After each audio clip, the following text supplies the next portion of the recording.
자, 이제 민법에 이어서 민사특별법 여행을 한번 따라보도록 하시겠습니다. 우리 앞에 이 민법이라는 것은, 그죠? 개인과 개인 간의, 사인과 사인 간의 대등한 그 주체 간의 법률 행위를 규정한 법이죠. 그에 반해서 민사특별법은 뭐냐면은 우리 살다 보면 어떻게 돼요? 이렇게 꼭 대등하지는 않잖아요. 그러한 경우에 또는 우리 민법이라는 게 시대 흐름을 좀 반영하지는 못해요. 또 그런 경우가 있겠죠. 자, 이런 다양한 특수한 어떤 특별한 목적을 위해서 별도로 특별한 법을 만들어 놓은 거, 예외적인 법을 만들어 놓은 거, 그게 뭐라고 합니까? 뭉뚱그려서 우리가 민사특별법이라고 하는 것이죠. 그쵸? 그러니까 민사특별법이라는 법 제목은 사실은 없는 거예요. 그러한 법들을 이렇게 묶어서 통으로 뭐라고 그런다? 민사특별법이라고 이렇게 명칭을 부르는 것이죠. 자, 그러면은 각각의 우리 민사특별법들이 이제 쭉 나올 것인데요. 그것이 민법의 어떤 부분의 특별한 규정이냐, 어떤 부분의 예외 규정이냐 이거죠. 그리고 그 목적은 무엇인가, 이걸 하나하나 한번 살펴보도록 하죠. 자, 그 첫 번째가 주택임대차보호법하고 상가건물임대차 보호법이죠. 우리 임대차라는 것은 어디에 나옵니까? 그렇죠. 여기 민법의 세 번째 나무인 채권 파트, 계약 파트에 나오죠? 여기에 요 임대차, 요 임대차에 관한 예외 규정이다, 이렇게 보시면 될 것 같아요. 그렇죠? 여기서는 뭐예요? 서로 대등어죠. 임대인, 임차인 대등어인데 우리 주택 같은 경우, 그렇죠? 아무래도 집주인이 좀 목에 힘이 들어갔죠. 상가 건물 같은 경우, 상가 건물 주인이 힘이 들어가잖아요. 그렇죠? 그러니까 아무래도 주택 임차인이라든지 상가 건물 임차인 같은 좀 사회적 경제적 약자가 되겠죠. 따라서 그 사회적 경제적 약자를 뭐 할 필요가 있겠어요? 그렇죠. 보호할 필요가 있겠죠. 왜냐면은 이렇게 한쪽만으로 싹 나가면 어떻게 됩니까? 그 사회는 무너집니다. 그렇죠? 그러니까 어떤 우리 사회적 경제적 약자를 보호한다, 이런 거 관점에서가 아니라 우리 전체 사회를 보호하는 거죠. 결국은 강자도 보호하는 게 됩니다. 그 사회의 틀을 유지하기 때문에. 그렇구나. 자, 그러면은 요 주택임대차보호법, 상가건물임대차보호법의 목적은 뭐다? 그렇죠. 사회적 경제적 약자인 주택 임차인, 상가건물 임차인을 보호하는 것이다, 이거죠. 목적이. 그러면 어떻게 보호할 것이냐? 이게 이제 주안점이 되겠죠. 앞에 우리 민법에서는 법률행위에 따른 법률효과, 법률 관계가 핵심이었다면은 여기서는 뭐 주임법, 상임법에서는 그거보다는 어떻게 그 약자를 보호할 것이냐. 그래서 안정장치가 크게 세 가지가 나와 있어요. 그렇죠? 교재를 한번 보시죠. 그래서 우리 주택임대차보호법, 상가건물임대차보호법 핵심 밑에 보면은 그 보호 제도가 세 가지가 언급이 되어 있죠. 첫 번째가 대항력, 두 번째가 우선 변제권, 세 번째가 임차권 등기라는 게 되어 있죠. 그 중에서 가장 핵심은 바로 대항력이 되는 것이죠. 대항력이라는 것은 뭐냐면은 제가 이게 이런 의미가 아니고, 임차인이 살다가, 주택 임차인이 살다가 주인이 바뀌었어요. 그렇죠? 상가 장사하다가 주인이 바뀔 수가 있잖아요. 상가 건물 주인.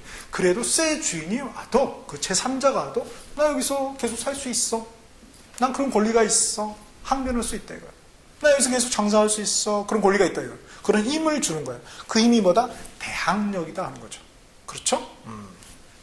자, 그래서 원래 임차권이라는 것은 본질적으로 채권이죠.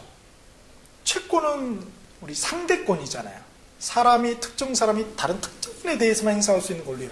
그런데 제3자에 대해서 행사를 하게 해준다는 거죠. 그죠? 그걸 갖다 우리가 채권에 물권하다 이런 표현을 써요. 물권은 아니죠. 그러나 그 물권처럼 어떤 강력한 힘 부여하는 거예요. 그 약자를 보호하기 위해서.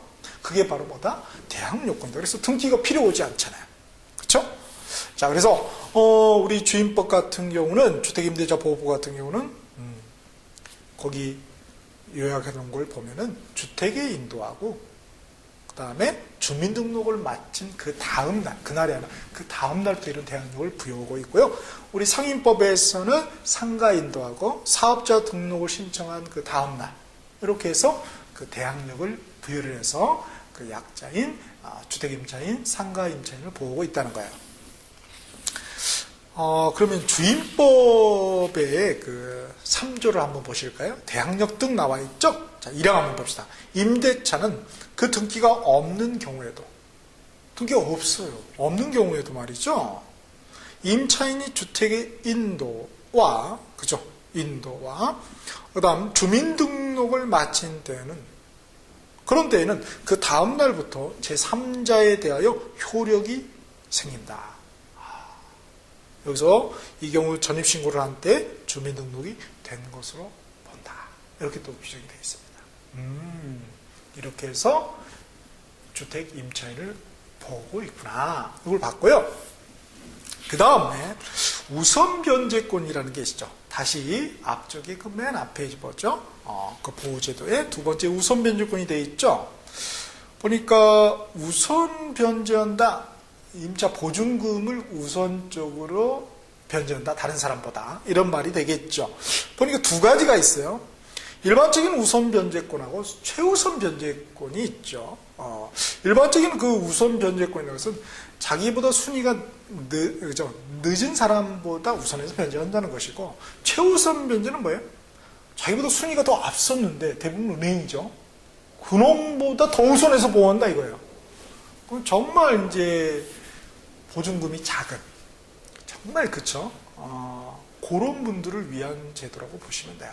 그렇게 차이가 있구나. 그래서 앞에 우선 변제권은 뭐 보증금이 뭐 1억이 됐든 10억이 됐든 다 이렇게 되는 것이고요. 그렇게 제도의 그 적용을 받을 수 있는 것이고, 최우선 변제는 다가 아니라 보증금이 조금 했을 때, 그쵸? 정말 없는 분들, 이런 분들을 위한 제도구나. 그러니까 뭐예요? 은행보다 더 앞서서 보는 거죠. 그게 최우선 변제 제도구나. 근데 그걸 갖다 이제 우리 법에서는 뭐 최우선 변제 이런 말은 나와 있지는 않아요. 소액 보증금 중 일정액보다 이렇게 또 규정이 되어 있습니다. 그래서 자, 우선 변제권은 주임법 3조의 2를 한번 보실까요?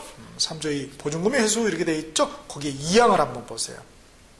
제3조 1항, 제2항 또는 제3항이 대항요건과 임대차 계약 증서상의 확정 일자를 갖춘 그런 임차인이, 그죠? 쭉 보시면은 그 후순위 권리자나 그 밖의 채권자보다 우선하에 변제받을 권리가 있다. 그러니까 이 요건은 갖춰야 된다는 거죠.